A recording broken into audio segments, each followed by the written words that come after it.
दोस्तों नमस्कार। जय देवभूमि जय उत्तराखंड। दोस्तों दोस्तों सबसे पहले आपको सभी साथियों को जय उत्तराखंड, जय पहाड़, जय पहाड़ी। और सर्वप्रथम मैं उन आंदोलनकारी साथियों को बहुत-बहुत साधुवाद देता हूँ और उनका धन्यवाद करता हूँ कि आपने पहाड़ को जिंदा रखने के लिए, पहाड़ के आत्मसम्मान के लिए आमरण अनशन तक का जो घातक कदम उठाया और उसका परिणाम, उसको मैं सुखद ही कहूँगा। जो उत्तराखंड की सरकार ने यह कदम पहले ही उठा देना चाहिए था, कहीं न कहीं इस आंदोलन की वो परिणति रही। इस आंदोलन से वो दबाव बना कि संसदीय कार्य मंत्री के पद से प्रेमचंद अग्रवाल को अपना इस्तीफा देने पर मजबूर होना पड़ा। लेकिन दोस्तों, क्या सवाल यहीं पर खत्म हो जाता है? क्या इतना काफ़ी है कि मंत्री प्रेमचंद अग्रवाल का इस्तीफा हो गया है? क्या यह काफ़ी है? क्या हम उन शब्दों को भूल गए जो माननीय सुबोध उनियाल जी कहते हैं कि हम उत्तराखंड में आए हुए लोग हैं? कोई बिहार से आया, कोई राजस्थान से आया, कोई मध्य प्रदेश से आया, कोई महाराष्ट्र से आया। क्या हम इन बातों को भूल जाएं? क्या हम भूल जाएं भारतीय जनता पार्टी के प्रदेश अध्यक्ष और राज्यसभा सांसद माननीय महेंद्र भट्ट जी के बयान, जो कभी सोशल मीडिया पर बैन लगाने की बात करते हैं, धमकी देते हैं और उत्तराखंड के अस्तित्व पर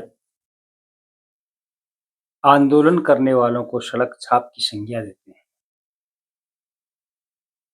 क्या हम भूल जाएं उन बयानों को? मंत्री प्रेमचंद अग्रवाल का इस्तीफा क्या वाकई में हमारे लिए काफी है? यह एक सोच की विषय है। क्या हमको ऐसे नेताओं की आवश्यकता है जो पहले तो पहाड़ की पृष्ठभूमि से आते हैं, चाहे उसमें माननीय अध्यक्ष महोदया, विधानसभा अध्यक्षा ऋतुभूषण खंडूरी जी हों, चाहे कोई भी हो? क्या हम ऐसे बयानवीरों को भूल जाएं जिनकी पृष्ठभूमि पहाड़ से रही है और इन पहाड़ियों की बदौलत आप आज इन पदों पर शोभायमान हैं? क्या आप भूल गए कि हमें इन ऊंचाइयों तक ले जाने वाले यही पहाड़ी हैं?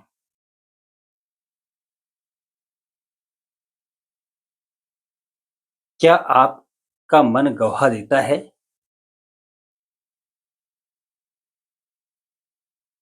यह बात यहीं पर रुकने वाली नहीं है। मैं उत्तराखंड के उन तमाम जनमानस से भी निवेदन करना चाहूंगा कि जब जब पहाड़ की अस्मिता की बात आएगी और पहाड़ को ऐसे अपशब्दों से शोभायमान किया जाएगा, तो तब तब पहाड़ का आदमी अपने घरों से निकलकर हम लोगों को बाहर आना होगा अपने अस्तित्व को बचाने के लिए, अपनी पहाड़ की अस्मिता बचाने के लिए। दोस्तों, अन्यथा वह दिन दूर नहीं है कि जब हम अपने ही घर में बेगाने हो पाएंगे, जब हमारा अस्तित्व समाप्त हो जाएगा। क्योंकि आपने देखा होगा सोशल मीडिया के माध्यम से, जहां एक और नारे लगने शुरू हो गए कि जिनकी जितनी संख्या भारी, आपने सुना होगा। तो दोस्तों, जहां संख्या भारी की बात आती है, क्या पहाड़ का मूल निवासी क्या इन बातों को सहन कर पाएगा?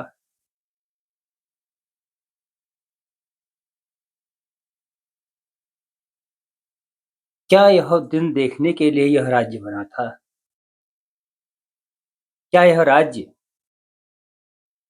इसीलिए बना कि हमको लोग गाली दें, हम गाली खाएं और अपने ही लोग हमको बेगाना बताएं, आए हुए बताएं? क्या यह हमारा दायित्व नहीं बनता है कि अब उनको भी जवाब दिया जाए? ईंट का पत्थर तो जवाब से देना पड़ता है। दोस्तों, समस्त उत्तराखंडी समाज से भी निवेदन करूंगा कि दोस्तों,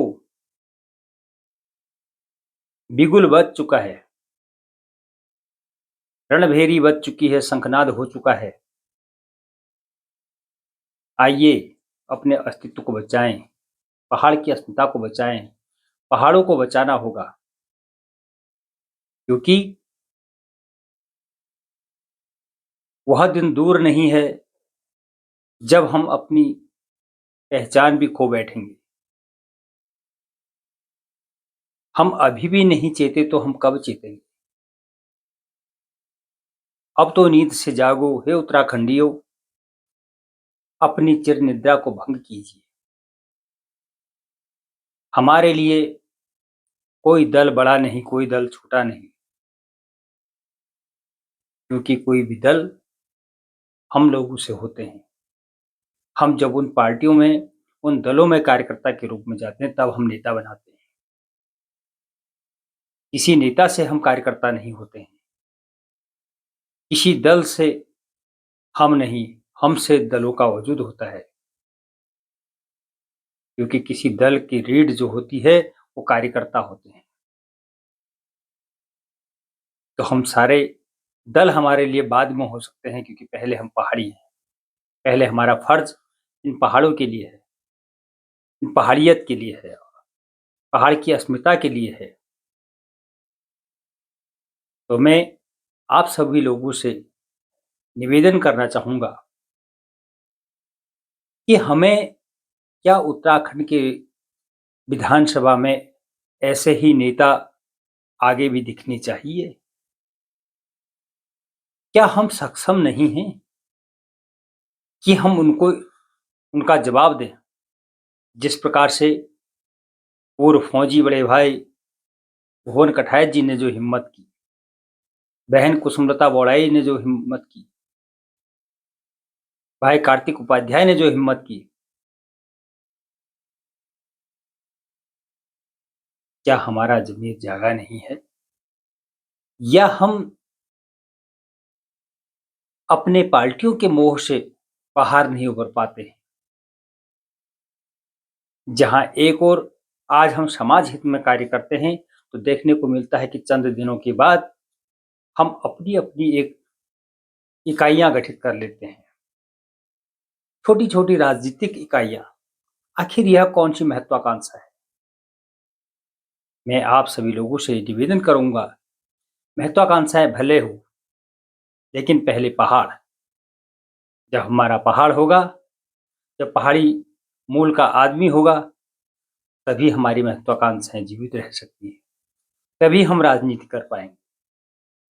अन्यथा आप देखेंगे कुछ दिनों में बहुत दिन जिस प्रकार की आज राजनीति उत्तराखंड के अंदर देखने को मिल रही है, जिस तरह के लक्षण देखने को मिल रहे हैं, वह दिन दूर नहीं है कि जो आज छोटे-छोटे संगठन नज़र आ रहे हैं उत्तराखंड की राजनीति में, भविष्य में उनका कोई उज्ज्वल भविष्य भी नज़र नहीं आता है।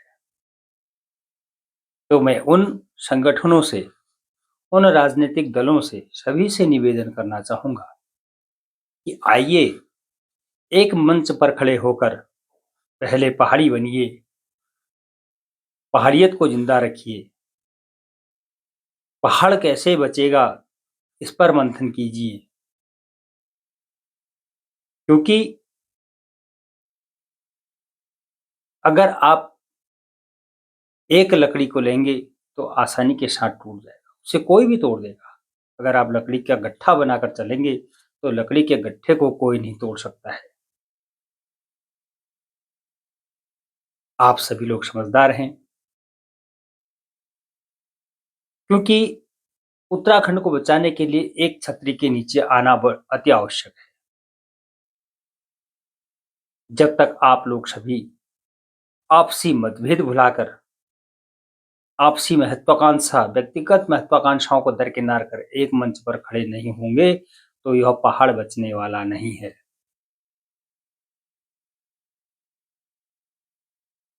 मैं सभी राजनीतिक दलों से पुनः निवेदन करना चाहूंगा कि एक मंच पर खड़े होइए, एक मंच पर आकर पहले पहाड़ को बचाइए, पहाड़ की राजधानी गैरसैंण में बनाइए, मूल निवास भू कानून पर काम कीजिए, परिसीमन पर काम कीजिए। उसके बाद आप अपने दलों का झंडा डंडा उठाकर आप जो चाहे राजनीति करें, लेकिन यह राजनीति तभी कर पाएंगे साथियों जब आप पहाड़ को बचा पाएंगे। मैं पुनः पूर्व रिटायर्ड फौजी बड़े भाई भुवन कठारिया जी को तहे दिल से धन्यवाद देता हूं, उनको नमन करता हूं कि आपने जो अलख जगाई है, यह अलख जली रहनी चाहिए, यह मशाल जलती रहनी चाहिए। भाई कार्तिक उपाध्याय से भी निवेदन करना चाहूंगा, बहन कुसुमलता बौड़ाई जी से भी निवेदन करना चाहूंगा और आप सभी लोगों को पुनः साधुवाद देता हूं, आपको नमन करता हूं कि आपने पूरे पहाड़ की आंखें खोलने का काम किया है, पहाड़ को नींद से जगाने का काम किया है। उसके लिए आप पुनः साधुवाद के पात्र हैं। तो बस सभी लोगों से पुनः निवेदन करना चाहूंगा कि जब जब पहाड़ की अस्मिता की बात आए तो एक साथ एक आवाज में आप लोग एक जगह पर एकत्रित होकर, एकजुट होकर उस समस्या का समाधान निकालने की बात करें। इन्हीं शब्दों के साथ जय हिंद, जय भारत, जय पहाड़, जय पहाड़ी।